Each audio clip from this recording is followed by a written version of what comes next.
Gracefully and Frankly is sponsored by Sierra Sil. Why are you living with joint, especially knee pain, when there are supplements out there that cost about $1 a day and will actually guarantee you'll see a difference in your pain management within 14 days of starting or your money back? You don't have to live in pain. Sierra Sil is all natural relief, and you've got nothing to lose but the pain. Go visit them online, sierrasil.com, SIERRASIL.com, and save 10% with the code GF.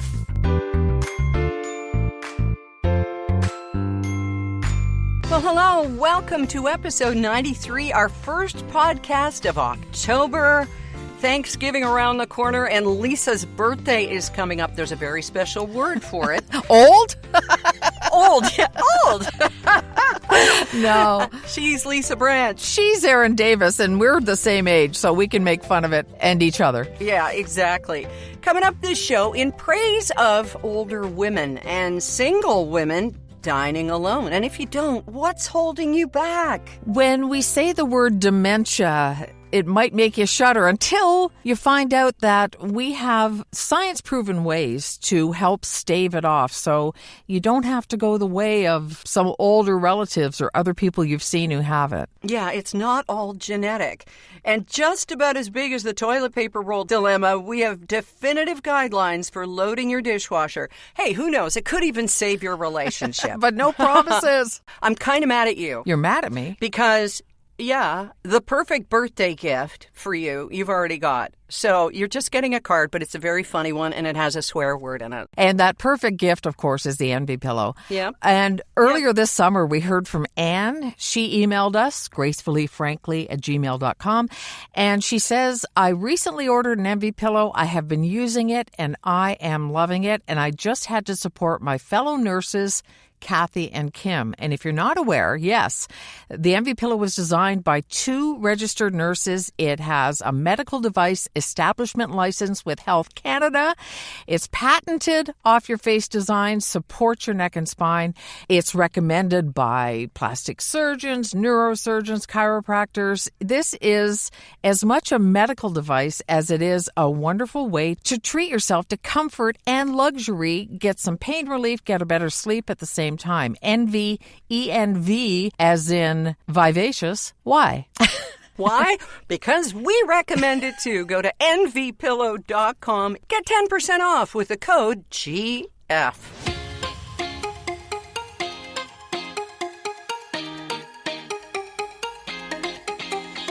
Well, you know, I didn't know this last week when we were mentioning my birthday, Lisa. But before we get into the whole body of the show here, I need to wish you a happy Bedian birthday in 5 days. A what? A Bedian birthday.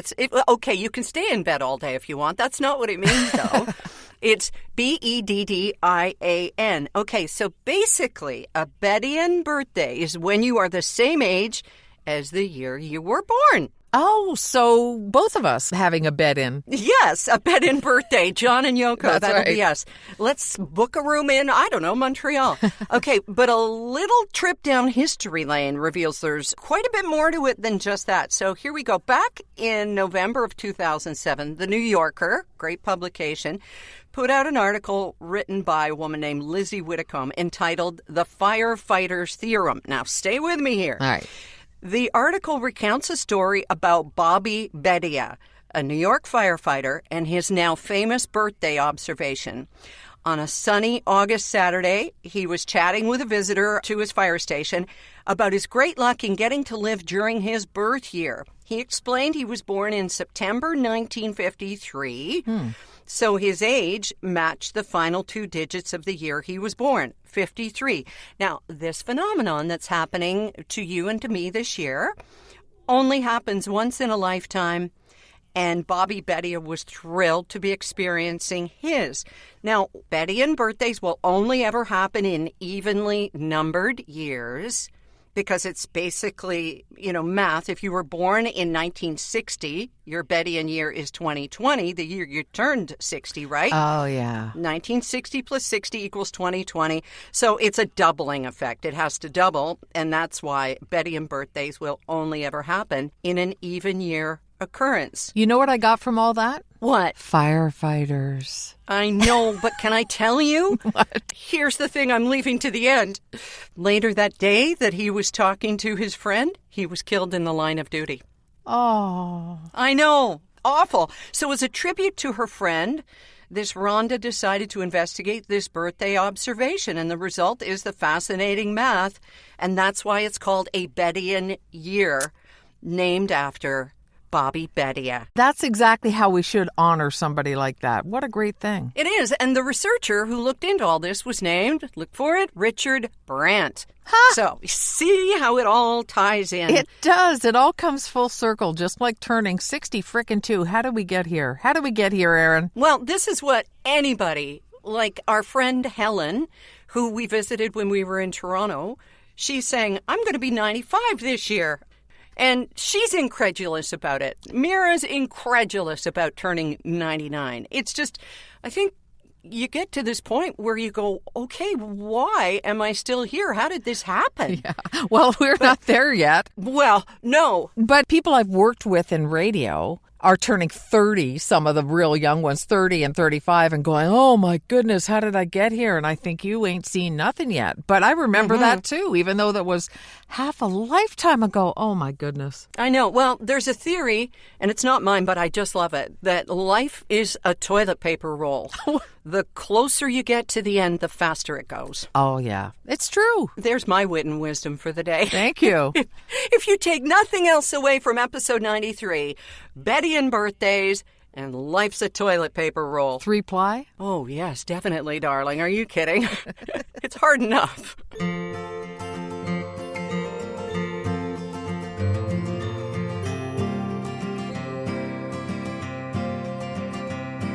So I think part of the aim of getting to a long life and being high up in your years is to have all of your faculties and to not have dementia. Yeah. And of course, we've both been around people who have dementia or have lived with it. Certainly watching my dad, and I'm sure you have in your family as well. Yeah. Did you ever have older aunts and uncles, and it was just called senility then, right? Yeah. They went senile. Right. My grandmother had, we didn't know. It was just grandma's losing it, unfortunately, is how we kind of looked at it. And she would forget where she was or buzz people up without finding out who they were to her apartment and stuff like that. So we knew she needed more help. But you're right. Not only did we not have a name for it or any medical insight, really, we just thought it happened to all old people. And now we know the good part about what we're about to talk about is that there are actual things we can do that are proven to help prevent it. And that's another aspect of knowing more about it. I'm excited about that because who wants to go that way? My sister and her husband are trying to do something with MAID in which, now they're both, just over 60, just under 60. They're both trying to figure out a way to make a contract where if I can't do this, you've got to let me go before they say I am not in my right mind and can't make this decision, because it's a real catch-22, right? And you want those guardrails in place. You don't want to just say, well, Aunt Edna's dropped her basket, so it's time to let her go. You know what I mean? Right. I mean, if I have a slight cough, wait, it might pass. Right. But here's the thing. Doesn't a living will cover that, or one of those documents? I mean, when my dad got older and he had Parkinson's for a while and it was starting to decline, he had all these different documents done so that we would know what he wanted and what he didn't if things got to a certain point. Yeah, we need to look into that, Rob and I, a little more closely, because this is what we want too. And right. You can't always trust your spouse to decide what's going to be in your best interest. I mean, we watch enough Dateline to know that. So make sure that you haven't just recently gotten a really good life insurance policy. I know, but it's the way it is. Well, I guess so.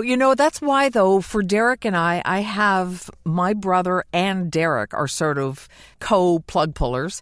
And for Derek, it's me and his brother Howard. It doesn't just rest on one person. Mm-hmm. And, my brother would say he would kick that plug out in a heartbeat. Yeah, just to charge his phone. I know. That's right. He wouldn't want me having a persistent itch or something, Yeah. So if Derek got more emotional about it, my brother would be the one to say, hey, and I think on the other side, it might be the other way around. I think I might be the one to say he wouldn't want to live this way, and Howard would go, no, leave him plugged in. But regardless, we have that sort of balance. Now, I don't know. That could delay things. I hope we never have to make those decisions. Well, we've all been around people or around that deathbed where a decision has to be made.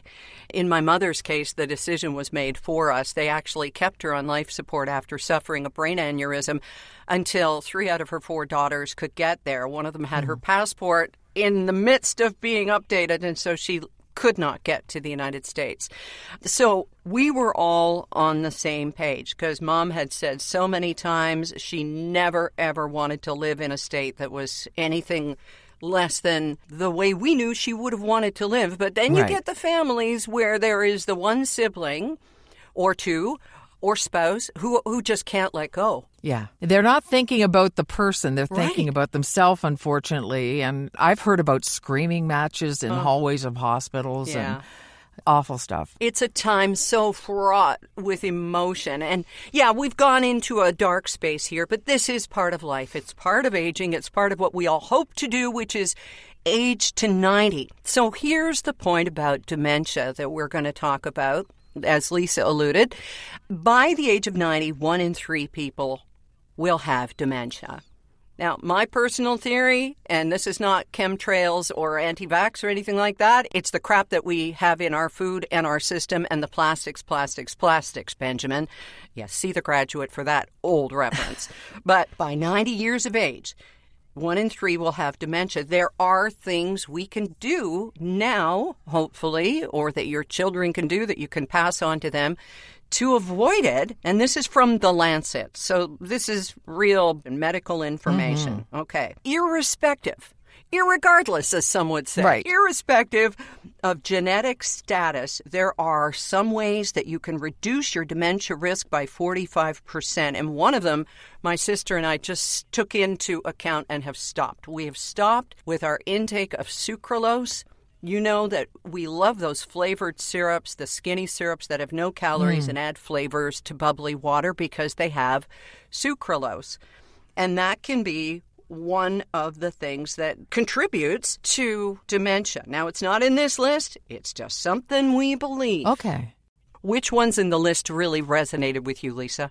Well, I was really interested in the vision one about regular eye exams and eating a diet rich in eye-friendly nutrients. So I Google eye-friendly nutrients, and of course I come up with Bugs Bunny's carrots. Yeah. But also lutein, which is found in everything from corn, spinach, egg yolks, kiwi, grape, zucchini, squash. So eating all of those good things is good for your eyes. Vitamin C, vitamin E, and zinc. And those are basically the eye-friendly nutrients that I love. And that kind of takes me back to the other one, which is education and learning, because it's cognitive stimulation. So looking into the vision gave me a chance to learn something. And that's supposedly another way to help stave off dementia. And it's a reason why I know I'm not going to eat all those things. I'd like to. And if I had a personal chef, I'd make sure that they were in all my meals. But I take a really, really good supplement. Research your supplements and make sure you're getting all those things for your eyes and the rest of your body. Another one I knew would appeal to you is protecting your hearing. And we've talked about this, that if you have someone in your family who refuses to get a hearing aid, it's so important because hearing loss can contribute to dementia. Yeah, and there's all sorts of ways to get one that doesn't cost a ton, too. Sometimes it's workers' comp if it was job-related, or even Costco has cheap ones that all they do is amplify if you're not looking for nuance. So there are all sorts of ways. Mental health, getting depression treated, therapy, lifestyle changes, anything that if you feel your mental health isn't optimum, getting help for it. And really, that applies to so many of these things, doesn't it? Just not going, oh, well, and living with it.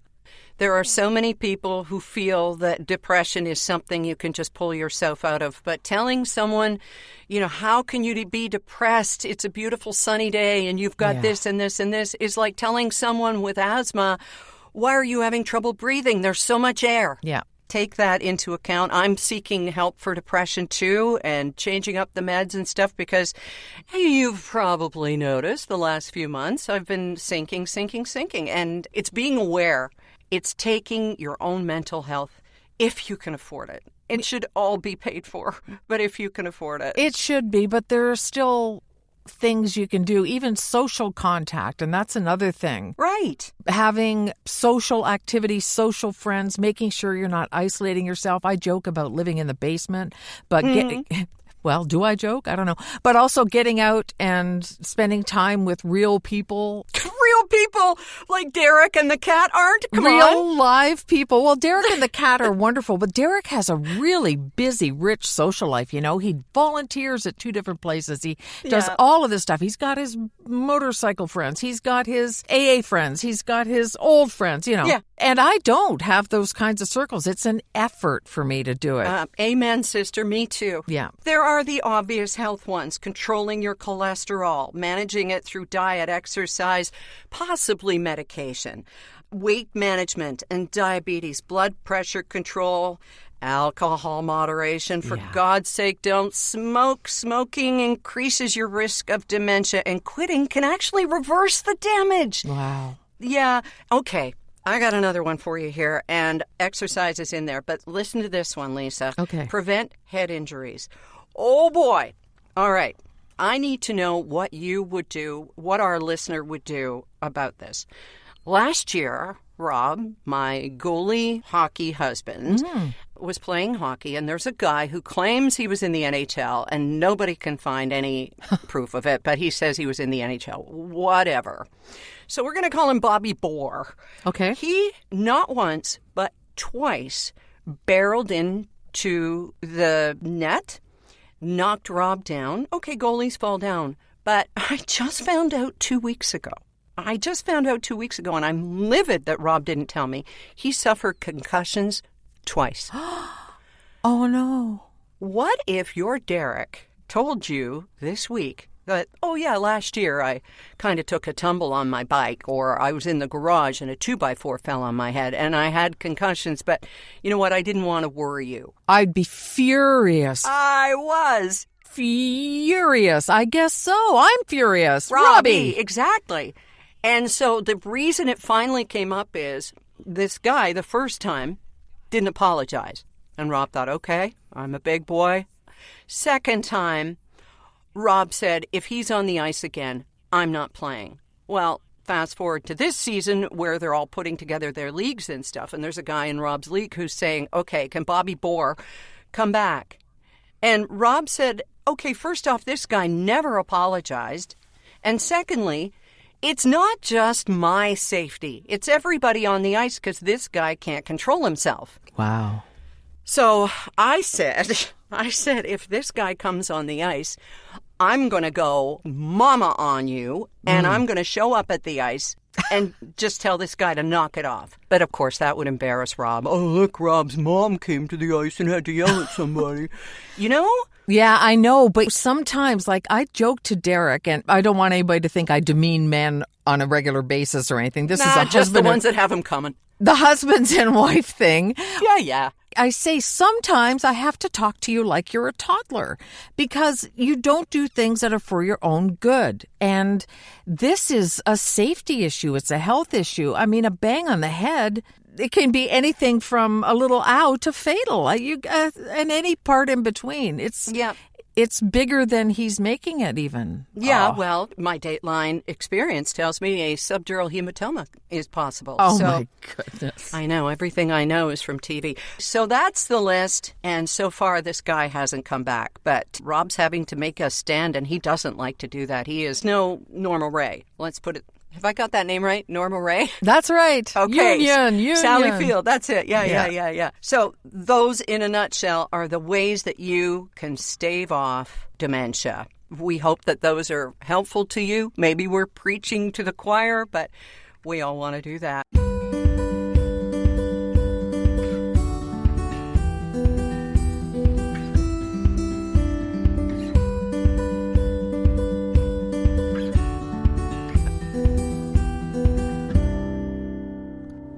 It's always great when you can socialize and go out with a bunch of friends, but what if you're somewhere on your own and you want to go out for dinner?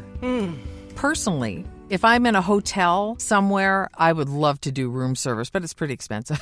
I won't do room service just on principle. It's too damn expensive. It is. So Kathy Buckworth, our friend who does so many things, she is actually a poobah at Journeywoman online, and it's about women over 50 traveling alone. And so this is something she knows a lot about. And she was traveling not long ago and went to a pub on her own to have dinner and was treated really bizarrely, completely ignored. Oh. Yeah, and I think there's something beautiful and, I don't know, it's almost a show of self-esteem and self-worth to take yourself out for dinner. Yeah, I agree. Yeah, so she wrote about this and comes back to women being invisible after a certain age. And we've mentioned this before, but I'm sure she can't hear it enough, that Kathy is a gorgeous, vibrant, fit, all these wonderful things. And even if we're not, it doesn't matter. But she's one of those people who, you know, she's a head turner. She is. At 61, we might add. At 61. And yet she was completely ignored. And she even got emails from people saying, what are you doing going out on your own at 61? I mean, come on. It's like, are you kidding me? Yeah. Are we supposed to put on the widow weeds and stay inside just because we're alone, whether by choice or by circumstance? It doesn't make any sense. And it's just not fair and it's not right. So she is asking the world to just be a little better when it comes to older women and us doing things by ourselves, because single-person restaurant dining is on the rise. Now, maybe it's not our age mostly. Maybe it's younger people. I don't know. That's a good question. Yeah, it's like up 29% last year. And I wonder why that is, Lisa. Maybe it is people just saying, I'm not going to sit at home. I mean, these ideas that we have passed on of groups meeting up together just to socialize and meet new people, that sort of thing is great. But why are people going out alone? Maybe it is owning your own solitude and saying, I'm going to go out, I'm going to sit by a window. I may have my laptop or my iPad and just write some notes while I'm waiting for my main course. Oh, I remember once being in the Keg, or a really nice restaurant, and there was this couple and they were sitting across from each other, both reading books. And I said to Rob, let's never be those people. And I mean that because they seem to be ignoring each other, but now all you see is heads down on phones. Yeah. And how is that different? Right. So you might as well go alone. Maybe that's the whole point. Look, I'm going to be alone anyway. That's right. I mean, if you're single, there are advantages, great advantages to being single, including making a decision about doing what you want. Finances and everything aside, if you want to go for a walk, nobody's going to say, well, you have to feed me right now or whatever.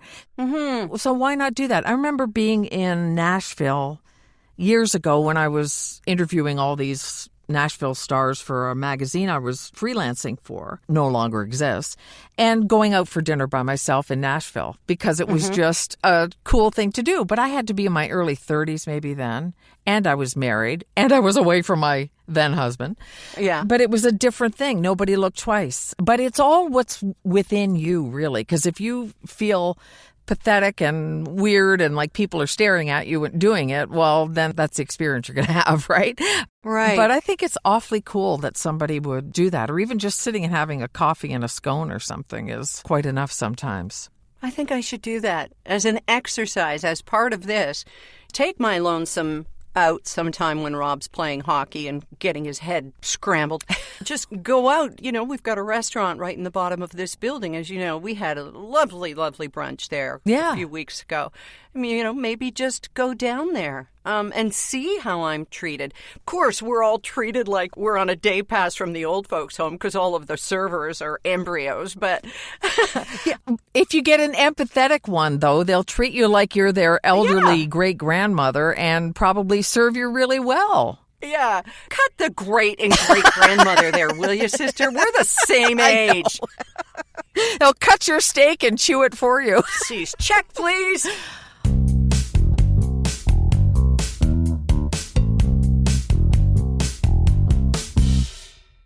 I'm going to leave you with a birthday present here, okay? We've already talked about the toilet paper roll, as in life is like one. And you and Derek, no doubt, are on the same page about whether the paper goes over the top or along the back. It doesn't go along the back. That's just how it is. So I even change it in other people's houses. So you know what? I did that in our daughter-in-law's house.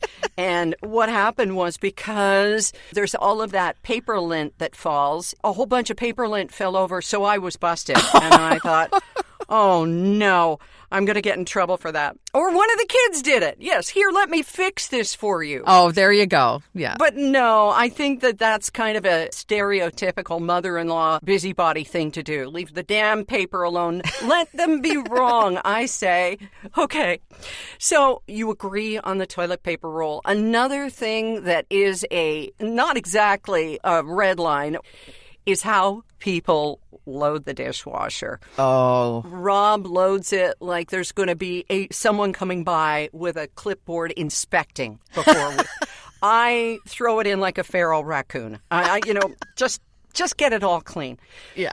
So when I came across the whole expert thing on how to load the dishwasher, I thought, okay, some of these are no-brainers, but one of them has changed the way I load my dishwasher. So let me share it with you and see if any of it resonates. Okay. Of course, you don't put things with wooden handles in the dishwasher, right? Right. Because it overheats and compromises the wood.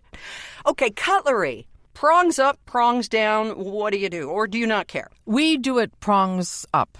Even knives? Do you do pointy ends up? Knives up. Yep, knives up. Oh, my God. Are you trying to slice your wrist or make it look like Derek killed you when the investigation happens? No. Well, we haven't ever had a problem with it. Okay. No, I want the darn things clean. I don't know. Is that wrong? No, I'm not saying it's wrong. There's no right or wrong. I'm just saying the way I do it is the right way. Anyway, okay. Some birthday present. Okay, go ahead. Right? Okay, Yeah. Plates. Bottom rack. Well, that's kind of obvious. Make sure they're not touching each other. Face them toward the center where the sprayer is for best results. We all want to line them up like good little soldiers, but you have to have them facing each other. Yeah. Bowls can go in the top or bottom rack. Just make sure they're angled down with enough space. Pots and pans, yes. Put them in the dishwasher if there's room. Place them in the bottom rack where the water is hotter and has the most pressure. Angle them down. Glasses and mugs, I think everybody knows, they go on the top rack, facing down, not over the tines, but facing down, because putting them over the tines can add more stress to the glass. That's the one that I do wrong. I always put them over the tines because I thought that's what you're supposed to do to hold them. But apparently that's bad for them. Yeah, the tines, they are a-changin'. Plastic items, they go on the top shelf because water pressure and temperature are lower, so they're not going to deform your plastic. Silverware, okay, getting back to that, there's no right way. Handles down will get them cleaner, so you're so right about that. But if kids are helping you, pointing sharp objects down is safer. For spoons, handles down, but make sure they're not nesting against each other, which is called, ironically, spooning. Now, here's the thing that changed everything for me. Not overloading the dishwasher. What I do, Lisa, is I load it till it's full. If you have things that are overlapping, there's not a lot of space, so save them for the next load. Right. Now, dishwashers use far less water than we think. An Energy Star machine uses about 3 gallons per load, or running the faucet for 1.5 minutes. So here's your permission to run a load when the machine isn't full. Huh. There's a rule called the 8-dish rule in determining whether to wash the extra dishes by hand. If you're washing more than 8 dishes, it's more efficient to run the dishwasher than wash by hand. So that has kind of changed me because we come from a time when, there was an energy crisis, blah, blah, blah. We wouldn't even run the dishwasher. Right. But now you can run it when it's not entirely full. Just imagine that. Running the tap for 1.5 minutes is as much water as an energy-efficient dishwasher takes. Sure, it takes 2.5 hours or whatever, but look at what you're doing. Isn't that freeing? Don't you feel like your life is better and you can head into your 63rd year just feeling like you know and own everything, Lisa? You domestic goddess, you. What a gift. What a treasure. What am I going to do? How am I going to get somebody else to load the dishwasher for me? Well, that's the thing, eh? They mentioned kids helping with the dishwasher. You go, okay, where do I get one of those? Well, now that we're all sudsy clean and we've covered everything from how to stay clear of dementia, or at least stave it off, to dining alone, concussions in your play place, and everything in between. Firefighters, too. Exactly, your Bettian birthday. Have a good one on October 8th. You bet. Thank you. Talk to you next week. Bye.